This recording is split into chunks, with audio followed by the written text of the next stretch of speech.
Hey folks, it's Renee and welcome to another episode right here on Revv Inspiration. And today we will be discussing one of Singapore's most favorite pastimes. Today we'll be discussing about food nutrition here on Inspiration. Did you know that the 5 most common chronic illnesses in Singapore are diabetes, high blood pressure, high cholesterol, stroke, and even heart attacks, all right? And also with poor nutrition, you get the type 2 diabetes and even cancer. And to tell us more all about to eat healthy is my special guest here on Revv Inspiration.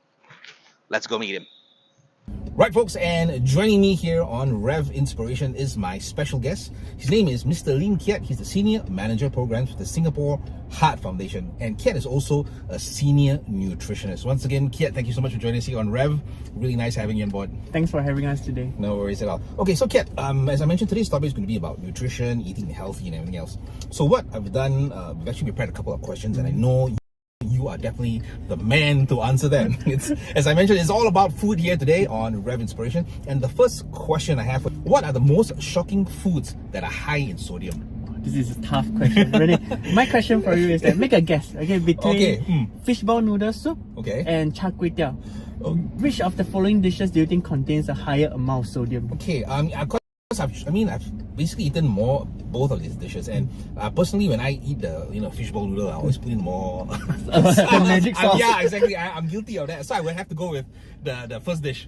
Smart choice. Really, it is. Yeah. Okay. So actually, fishball noodle soup actually contains higher amount of sodium, and actually there are a few reasons to it. Right. The very first one would be the fishball. Right, the fishball. If you want that QQ, that desirable texture, that's the whole idea by fishball. Yeah, you need that considerable amount of salt and sodium to have that texture. Okay, so which is why fishball itself are actually very high in sodium. Okay, secondly, for the soup, to prepare that nice broth, usually they'll add in some ikan bilis, there'll be some MSG as well, and some sauce. So therefore, the soup itself will be quite laden with sodium, which is why that's something that we need to avoid as well. Okay, so all in all, for a bowl of fishball noodle soup, that's about 3000 milligram of sodium, which is about 1.5 times of the daily recommended sodium intake, and that is before you dip into the soy sauce. So if add the magic solution or the sauce into it, that will be way beyond 3000 milligrams. So I'm basically killing myself every time I eat the fish. Okay, what you mentioned the other dish as well. So how much salt does the other dish contain? Okay, char kway teow itself contains lower amount of sodium as compared to fishball noodle soup. Okay, but before you get too happy about it, char kway teow is actually very high in bad fats, which is the saturated fat and trans fat, which is known to promote atherosclerosis, which is the clogging of arteries. So we have to be really mindful when we're consuming char kway teow as well. Okay, so my question is, example, when I'm eating my fishball noodle, which I'm feeling so hungry for now that you talk about it, is there any way that I can tell the hawker who's preparing it to minimize the salt content, or is he going to tell me, no, all this is pre-prepared? Yeah, I think for fishball noodle soup, it's a little bit tough because the soup has and the fishball noodles have has been pre-prepared. So usually what you can do is to be really mindful about your soup intake. So it's okay to consume it later, but best to skip most of it. That would be really ideal, because all in all, soupy dishes like fishball noodle soup can actually be a healthier option when we are dining out because of its lower calorie and lower fat content. Right, okay. And now moving on to my next question. What effects does eating foods with high sodium content have on our blood pressure? Okay, the relationship between sodium and blood pressure is actually very known. Unfortunately, there's some negative impact to it. What sodium does to our body, or say blood pressure, is that it actually promotes fluid retention, which result in an eventual increase in our blood pressure when we consume high amount of sodium for a long period of time. Right. But then, from what I read, I did research as well. But for human beings in general, we do need to have sodium in our diets, right? We can't go without it. So how do we balance, in the sense that what is too much and what is too little and what's enough? Okay, I think this is true. I think we need sodium for us to function effectively, or say healthily as well. Based on studies itself, our body needs about 500 milligram of sodium to function normally.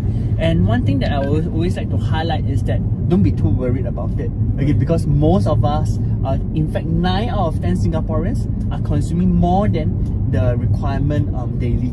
Right. Okay. Yep. And okay, I think the next question is probably something which everybody out there wants to know as well, especially from an expert like you. How can we eat healthily? Which I know a lot of us are not doing right now.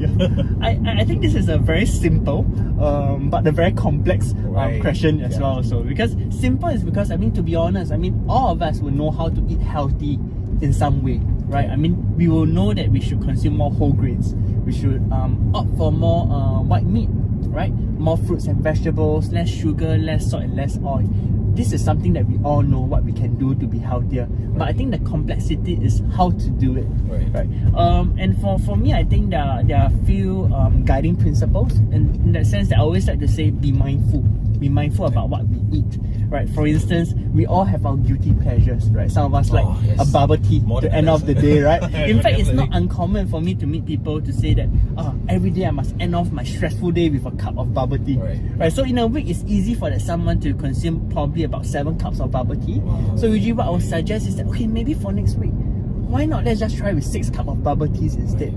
We just reduce it progressively and being mindful about what our guilty pleasure and cut it slowly. And in fact, it is very easy and it's much more sustainable as well also. But I think 6 cups of bubble tea is a bit excessive as well. Hey, but there are a lot of people who does that every day. Okay. It's very expensive as well also. So you just see us going, who drinks 6 cups of bubble tea?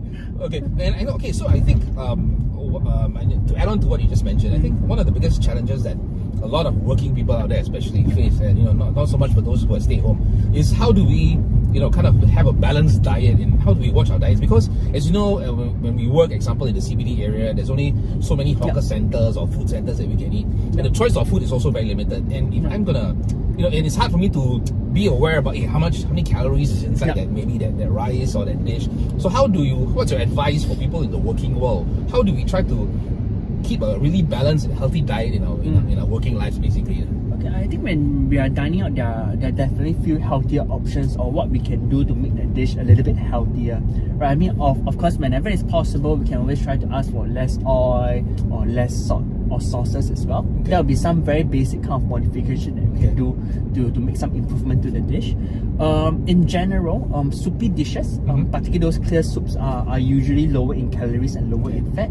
So those are something that can go for. But again, be mindful about the soup intake because that's where it's laden with salt. One of my favorite when it comes to hawker dishes would be our zha cai peng, our economic rice itself. But that's notice those dishes. I feel that they probably have a lot of sodium as well, right? I see the way they cook as well. So that's why the choices are very important as well. Right. So the reason why I like it is because they can be a little bit more generous with the vegetables. Right. So usually for economic rice, I'll recommend 2 vegetables, green leafy vegetables or any type of vegetables that you enjoy, and a protein. So ideally something that's non-fried. With rice, and I think nowadays there are a lot more opportunities for us to switch it to brown rice. That will be a healthier option, and of course less sauce and less gravy. That will be the best way to go. And I don't know if this advice is good or not, but because for me, usually when I have a meal, I always try to finish off with a fruit to at the end of the meal to kind of a sweet ending to it. A sweet ending. It's also healthy at the same time. Okay, my final question for you, Kiat, I hear that the National Heart Week is coming soon. World Heart Day is coming soon. So what's the plans? Can you tell us a bit more about this event? There's going to be a lot of fun. It's going to be happening on 30th September at Toa Payoh HDB Hub. So essentially, National Heart Week World Heart Day is an annual signature event which Singapore Heart Foundation organise every year at different regions of Singapore. Okay, so for this year, it will be at Toa Payoh. So it's something like a Heart Health Carnival. You can expect heart health games, heart health exhibition, free CPR AED certification course, free heart health talks, and a lot of exercise and games and fun to enjoy. And I also believe that there will be people on hand to also give people advice about, like yourself, about how to eat healthy and how to exercise and all that stuff as well. There are a lot of platforms for you to there are educational panels and a lot of things that you can bring back home to remember and to practice as well. Right, folks, so if you happen to be free on that day, which is the 30th of September, head on down to Toa Payoh Hub to catch the event. Okay, I know I'll be there to talk to Kiat about getting health tips as well. Alright, so once again, we want to say a very big Revv inspiration thank you to Kiat here for being on our show today. And to find out more about Revv as well, whether it's about cars, it's about lifestyle, motoring, head on over to our various platforms. Still catch you again. This is Renee and my good friend Kiat signing off. Thank you.